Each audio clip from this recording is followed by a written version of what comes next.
Hi students, कैसे आप सब लोग। मुझे उम्मीद है कि आप सब लोग बहुत बढ़िया होंगे। तो इसी उम्मीद के साथ आप लोगों का स्वागत करता हूं आपके अपने चैनल फोकस क्लासेस पर। मेरा नाम दीपक कजोरिया है और आज के इस वीडियो लेक्चर में हम लोग बात करने जा रहे हैं 10th क्लास के चैप्टर क्वाड्रेटिक इक्वेशन से बहुत ही प्यारे से क्वेश्चन की। क्वेश्चन बहुत इंपॉर्टेंट है, थोड़ा सा ट्रिकी जरूर है, बट यकीन करिए कि अगर आप वीडियो को बिना स्किप किए देखते हैं तो हर छोटी से छोटी डिटेल आप लोगों को क्लियर हो जानी है। ठीक है, तो चलिए देख लेते हैं क्वेश्चन में क्या दिया है और फाइनली हम लोगों को करना क्या है। तो क्वेश्चन पर हम लोग आए तो हम लोग देख रहे हैं यहाँ पे हम लोगों को एक क्वाड्रेटिक इक्वेशन दे रखी है और इस क्वाड्रेटिक इक्वेशन को सॉल्व करके x की वैल्यू फाइंड करने के लिए बोला गया है। तो क्या करना है हम लोगों को, इस दी गई क्वाड्रेटिक इक्वेशन को सॉल्व करना है। अब जब बेटा इस इक्वेशन को सॉल्व करना है तो सबसे पहले हम लोग इसको एज इट इज एक बार लिखें और जब हम लोगों ने लिखा तो बेटा इसकी अब फॉर्म चेक करें तो कैसी फॉर्म दिख रही है, ax square plus bx plus c equal to 0 जैसी फॉर्म है। लेकिन यहाँ पे c की जगह पे यानी कि कांस्टेंट टर्म की जगह पे हम लोग देख पा रहे हैं कितने टर्म्स देखने को मिल रहे हैं, 3 टर्म्स देखने को मिल रहे हैं। और कभी भी जब ऐसा हो कि कोई भी क्वाड्रेटिक इक्वेशन जो कि ax square plus bx plus c equal to 0 जैसी फॉर्म की हो और इसमें कांस्टेंट टर्म में आपको 2 या 2 से ज्यादा टर्म्स देखने को मिल जाए तो सबसे पहले ट्राई करते हैं कि क्या इस कांस्टेंट टर्म को हम लोग फैक्टराइज कर सकते हैं। अगर हाँ तो सबसे पहले काम यही करते हैं कि उस कांस्टेंट टर्म को हम लोग फैक्टराइज करें। ठीक है, तो यहाँ कितने टर्म्स देखने को मिल रहे हैं, 3। तो हम लोग क्या ट्राई करेंगे, क्या इसको हम लोग फैक्टराइज कर सकते हैं या फिर नहीं। तो चलिए ट्राई कर लेते हैं। तो बेटा हम लोगों ने साइड में लिखा क्या, 2a square plus 5ab plus 2b square और इस एक्सप्रेशन को हम लोगों को अब क्या करना है, फैक्टराइज करना है। करेक्ट है। अब यहाँ पे हम लोगों को इसको फैक्टराइज करना है तो हम लोगों को 2 वेरिएबल्स देखने को मिल रहा है। तो आसानी के लिए क्या करना है आपको, देखो एक वेरिएबल को तो मान लेना है कांस्टेंट, दूसरे को मान के चलो वेरिएबल। तो बेटा हम लोग a को मान के चल रहा है वेरिएबल और b को मान के चल रहा है कांस्टेंट। और चाहे तो इसी एक्सप्रेशन को हम लोग ऐसे लिख सकते हैं, 2a स्क्वायर लिखा प्लस 5b ब्रैकेट में लिख दिया और a बाहर रख दिया प्लस 2b स्क्वायर। और अब अगर हम लोग इस फॉर्म को देखें तो काफी हद तक हम लोगों को ax square plus bx plus c जैसी दिख रही है। करेक्ट है। देखो वेरिएबल यहाँ पर क्या है, a है, यहाँ पे वेरिएबल x है, तो कैसी फॉर्म बन रही है, ax square plus bx plus c जैसी फॉर्म है। तो कभी जब ऐसी फॉर्म होती है तो इसको फैक्टराइज करने के लिए हम लोग क्या करते हैं, मिडिल टर्म को स्प्लिट कर सकते हैं। और मिडिल टर्म को स्प्लिट करने के लिए क्या किया जाता है, देखिए वेरिएबल अगर x है तो x स्क्वायर का जो कोफिशिएंट होता है इसका मल्टीप्लाई करते हैं कांस्टेंट टर्म के साथ में। तो यहाँ पे वेरिएबल क्या है, a, तो a स्क्वायर का जो कोफिशिएंट है वो क्या है, 2 है और कांस्टेंट टर्म क्या है, 2b स्क्वायर है। तो इन दोनों का करें हम लोग मल्टीप्लाई, तो बेटा 2 और 2b स्क्वायर का मल्टीप्लाई करोगे तो प्रोडक्ट कितना आएगा, प्रोडक्ट आएगा 4b स्क्वायर। अच्छा एक चीज बड़ी इंपॉर्टेंट है, जो प्रोडक्ट हम लोगों ने फाइंड किया है वो पॉजिटिव है कि नेगेटिव है, भाई ये भी पॉजिटिव नंबर ये भी पॉजिटिव नंबर, तो कैसा है प्रोडक्ट, पॉजिटिव है। तो भाई प्रोडक्ट निकल कर आता है कैसा, पॉजिटिव। अब हम लोगों के सामने बेटा जो प्रोडक्ट है ना इसको करो फैक्टराइज और फैक्टराइज करके 2 फैक्टर्स ऐसे फाइंड करो क्योंकि प्रोडक्ट कैसा है, पॉजिटिव। तो इन फैक्टर्स को प्लस करना, प्लस करके क्या लेके आना है भाई, यहाँ पे वेरिएबल के साथ में जो नंबर लिखा हुआ है कांस्टेंट है ना, तो भी हमारे लिए तो 5b क्या है, कांस्टेंट है, तो बेटा 5b हम लोगों को चाहिए, इस साइन से हमें कोई मतलब नहीं है। ठीक है, तो चलिए फैक्टराइज करते हैं इसको। 4 को फैक्टराइज करेंगे तो 2 इंटू 2 लिख सकते हैं, b स्क्वायर को फैक्टराइज करेंगे तो b इंटू b लिख सकते हैं और हर एक नंबर का बेटा 1 तो फैक्टर होता ही है, तो यहाँ पे 1 भी मल्टीप्लाई में रख सकते हैं। अब इन फैक्टर्स के बेटा 2 पार्ट्स करने हैं सच दैट के दोनों को प्लस करके क्या लाना है, 5b लेके आना है। कैसे ला सकते हैं भाई, एक फैक्टर तो हम लोग ये लेना है यानी कि 2 इंटू 2 और b कितना हो गया, ये बन गया बेटा 4b। और एक फैक्टर बेटा हम लोग ये वाला कंसीडर करना है b इंटू 1 और b इंटू 1 का मतलब कितना हुआ b। और जब 4b में हम लोग b प्लस करें तो क्या मिलेगा, हम लोगों को 5b मिलेगा। और वेरिएबल क्या है, a है ना, तो हम लोग क्या करें, दोनों साइड्स में a से कर दें मल्टीप्लाई। तो इस इक्वेशन की दोनों साइड्स में a से मल्टीप्लाई करोगे तो क्या बन जाएगा, ये बन जाएगा 4ab, इसको करोगे तो बन गया ab और इसको करोगे तो ये बन गया 5ab। मतलब 5ab की जगह पे चाहे तो हम लोग क्या लिख सकते हैं, इसकी जगह पे लिख सकते हैं 4ab प्लस ab। तो बेटा इस 5ab की जगह पे क्या रख सकते हैं हम लोग, 4ab प्लस ab रख सकते हैं। चलिए रख देते हैं। ठीक है, तो 2a स्क्वायर पहला वाला टर्म हम लोगों ने ऐसे ही रखा और इसकी जगह पे क्या रख दिया, 4ab प्लस ab और लास्ट टर्म को फिर एज इट इज लिख दीजिए। अब हम लोग देख रहे हैं कि इन 2 टर्म्स में कोई चीज कॉमन है क्या, भाई इन 2 टर्म्स में देखें तो 2 यहाँ भी और 2 से ये भी डिवाइड हो जाएगा, a यहाँ भी और a यहाँ भी है, मतलब क्या कॉमन आ गया, 2a कॉमन आया। जब इस टर्म में से 2a हम लोगों ने कॉमन लिया तो बेटा अंदर क्या बचेगा, देखो 2 बाहर चला गया और a स्क्वायर में से a बाहर चला गया तो रह गया a प्लस 2 तो बाहर चला गया तो क्या रह गया 2 और साथ में क्या बचेगा b, करेक्ट है। अब इन दो टर्म्स में हम लोग देखें तो b यहाँ भी और b यहाँ भी है, तो मतलब क्या कॉमन लिया जा सकता है, b कॉमन लिया जा सकता है भाई लोग, प्लस का साइन लगा दिया और b कॉमन ले लिया, तो बेटा यहाँ से क्या बचा a प्लस में यहाँ से क्या बचेगा 2b। अब हम लोगों के सामने देखिए 2 टर्म्स है और इन दोनों टर्म्स में अगर हम लोग कॉमन की बात करें तो क्या कॉमन है, ये ब्रैकेट यहाँ भी और ये ब्रैकेट यहाँ भी, मतलब इसको कॉमन लिया जा सकता है।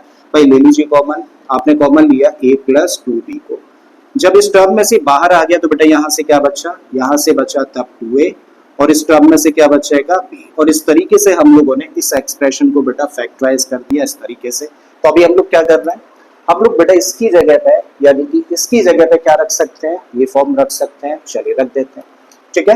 पहला वाला टर्म हम लोगों ने एज इट इज रखा 9x² minus 9a plus b into में क्या है x, और इस टर्म की जगह पे हम लोग रख रहे हैं क्या a प्लस 2b और इंटू में 2a plus b and this equal to 0। अब बेटा हम लोगों ने इतना काम कर दिया तो फिर से हम लोग इसकी फॉर्म देखें तो भाई फॉर्म कैसी दिखाई दे रही है हम लोगों को, यहाँ पर अगर हम लोग फॉर्म देखें तो again ax² plus bx plus c equal to 0 जैसी फॉर्म है। अगेन क्या कर सकते हैं बेटा, मिडिल टर्म को स्प्लिट किया जा सकता है, कोशिश कर लेते हैं।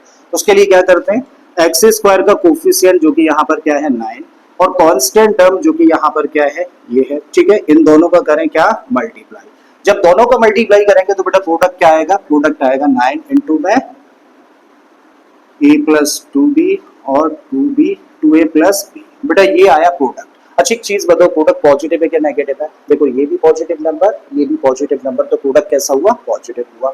याद रखिएगा प्रोडक्ट कैसा है पॉजिटिव। अब हम लोग जब प्रोडक्ट फाइंड कर लेते हैं तो फिर क्या करते हैं, इसको फैक्टराइज करते हैं सच दैट कि दो हिस्से करें उन फैक्टर्स के और दोनों को, क्योंकि प्रोडक्ट कैसा है पॉजिटिव है, दोनों को प्लस करके क्या लेके आना है, देखो वेरिएबल यहाँ पर x है तो वेरिएबल के अलावा जो कुछ भी है वो लेके आना है, यानी कि 9 इंटू में a प्लस b। इस साइन से हमें कोई भी लेना देना भी नहीं है, याद रखिएगा, ठीक है। तो हमें बेटा क्या लेके आना है, इस प्रोडक्ट के हमें दो फैक्टर करने हैं सच दैट कि दोनों का सम कितना होना चाहिए 9 इंटू a प्लस b होना चाहिए। चलिए ट्राई करते हैं। देखो क्या है, इनको फर्दर फैक्टराइज कर सकते हैं, नहीं कर सकते, ऑलरेडी फैक्टर करके ही हम लोगों ने लिखा है। सिर्फ काम किस पे किया जा सकता है, 9 पे किया जा सकता है, और इसको फैक्टराइज करके क्या लिख सकते हैं, इसको तब हम लोग लिख सकते हैं 3 इंटू 3, और इन दो फैक्टर्स को ऐसे ही रखिए, a प्लस 2b है रखा हम लोगों ने, और दूसरा फैक्टर क्या है 2a प्लस b, ठीक है। तो जो प्रोडक्ट था उसको हम लोगों ने फैक्टराइज कर दिया। हमें क्या करना है, इन फैक्टर्स के बेटा दो हिस्से करने हैं, चलो करो दो हिस्से। एक हिस्से में बेटा हम लोग रख लेते हैं इसको और दूसरे हिस्से में हम लोग ले लेते हैं किसको, इसको, ठीक है। तो एक पार्ट हम लोगों ने रखा क्या 3 इंटू में a प्लस 2b और दूसरा पार्ट हम लोगों ने लिया क्या 3 इंटू में 2a प्लस b, ठीक है। और इन दोनों को क्या करना है, प्लस करना है, और प्लस करके चेक करो क्या यही आ रहा है। अगर यही आ रहा है तो फिर हम लोग इस तरीके से स्प्लिट कर सकते हैं मिडिल टर्म को। तो चेक करें हम लोग, भाई 3 ब्रैकेट के बाहर है, अंदर मल्टीप्लाई करेगा दोनों टर्म्स को, तो 3 का मल्टीप्लाई a में किया तो कितना हुआ 3a, 3 का मल्टीप्लाई इसमें करोगे तो 3 वो 6 हो गया 6b, ये कितना बन गया, ये बन गया 6a, और 3 का मल्टीप्लाई b में किया तो 3b। इस तरीके से 3a और 6 से मिल गया बेटा कितना हो गया 9, 6b और 3b कितना हो गया, ये भी बन गया 9b। दोनों टर्म्स में 9 कॉमन है तो 9 कॉमन ले लोगे तो क्या आ गया a प्लस b, करेक्ट है। इसका मतलब अगर हम लोग इन दोनों को प्लस करें तो क्या मिल जाएगा हम लोगों को, तब हम लोगों को मिल जाएगा 9 इंटू में a प्लस b, और वेरिएबल क्या है, देखो वेरिएबल है x। अब अगर हम लोग इस इक्वेशन की दोनों साइड्स में x से मल्टीप्लाई कर दें तो इसका मतलब 9 into a plus b, x की जगह पे क्या रखा जा सकता है, देखो क्या रखा जा सकता है 3 इंटू में a plus 2bx plus 3 into में 2a प्लस bx रखा जा सकता है, बेटा रख देते हैं, ठीक है। तो इसकी जगह पे रख रहे हैं हम लोग ये एक्सप्रेशन, और ये इसको ऐसे ही रखिए 9x², माइनस का साइन है तो बेटा ब्रैकेट मस्ट है, यही अगर बेटा प्लस का होता तो ब्रैकेट लगाने की जरूरत नहीं थी, लेकिन यहाँ माइनस का साइन होता है तो हमेशा चीजों को ब्रैकेट में ही रखना है। तो बेटा ब्रैकेट में इस टर्म की जगह पे हम लोग क्या रख रहे हैं, बोलिए प्लीज, हम लोग रख रहे हैं 3 इंटू में a plus 2b into x, plus का साइन है रखिए, 3 इंटू में 2a प्लस b और इंटू में x, ब्रैकेट कर दो क्लोज, फिर ये वाला टर्म एज इट इज लिख दीजिए, तो प्लस में a प्लस 2b और 2a plus b equal to 0। I think चीजें यहाँ तक समझ आ गई हैं, थोड़ा सा स्पेस कर लेते हैं, अब इसकी जरूरत हम लोगों को नहीं है।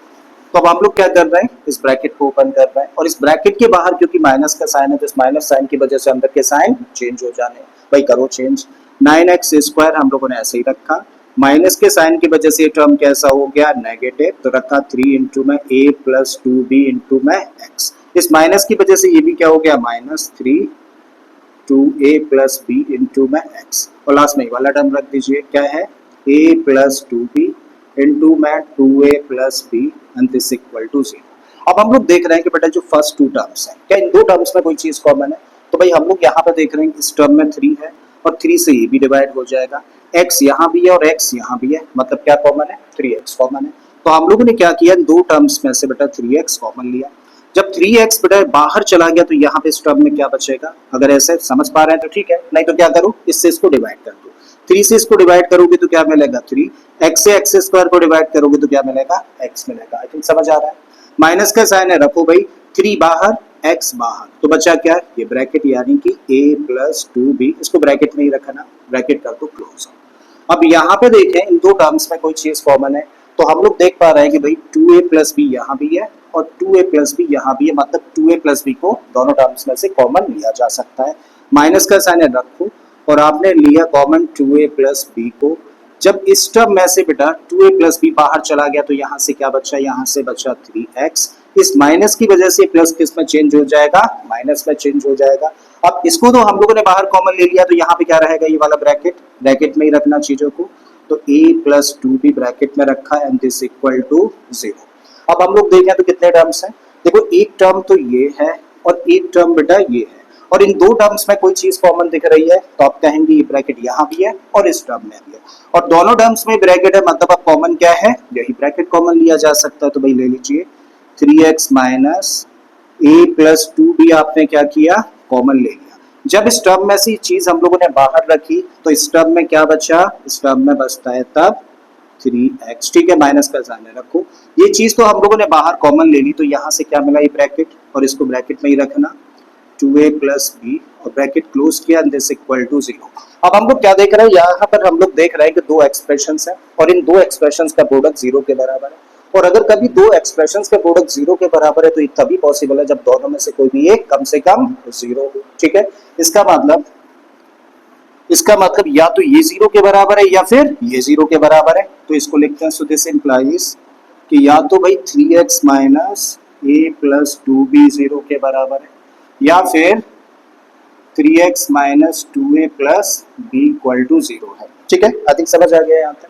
इन दोनों एक्सप्रेशंस में से कोई भी एक 0 के इक्वल है।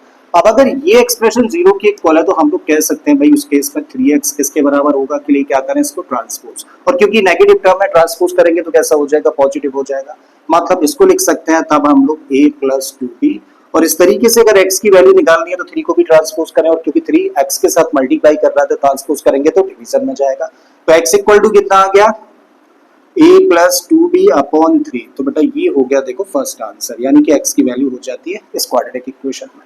बिल्कुल ऐसा ही हम लोग देखो इधर करें, हम लोगों को बताया कि इस एक्सप्रेशन की वैल्यू अगर 0 के बराबर है तो फिर 3x की वैल्यू किसके बराबर होगी, इसको ट्रांसपोज करते हैं, पॉजिटिव हो जाएगा, मतलब 2a प्लस b, और इस तरीके से x की वैल्यू हो गई कितनी, 2a प्लस b, और ये अपॉन में चला जाएगा 3, तो ये हो गया बेटा दूसरा आंसर, ठीक है। तो ये हम लोगों ने आंसर फाइंड कर लिया, मतलब इस क्वाड्रेटिक इक्वेशन को हम लोगों ने सॉल्व कर दिया और x की वैल्यूज फाइंड कर ली है, ठीक है। तो मुझे उम्मीद है कि आप लोगों को एक क्वेश्चन अच्छे से समझ आ गया होगा। अगर ऐसा है तो प्लीज वीडियो को लाइक कर दें, चैनल को सब्सक्राइब कर लें अगर आपने अभी तक इस चैनल को सब्सक्राइब नहीं किया है, और अगर हो सके तो इस वीडियो लेक्चर को अपने दोस्तों के साथ में शेयर भी कर दें। मैं फिर से आता हूँ एक और इसी तरीके के इन्फॉर्मेटिव वीडियो के साथ में। Till then keep learning and thank you for watching this video.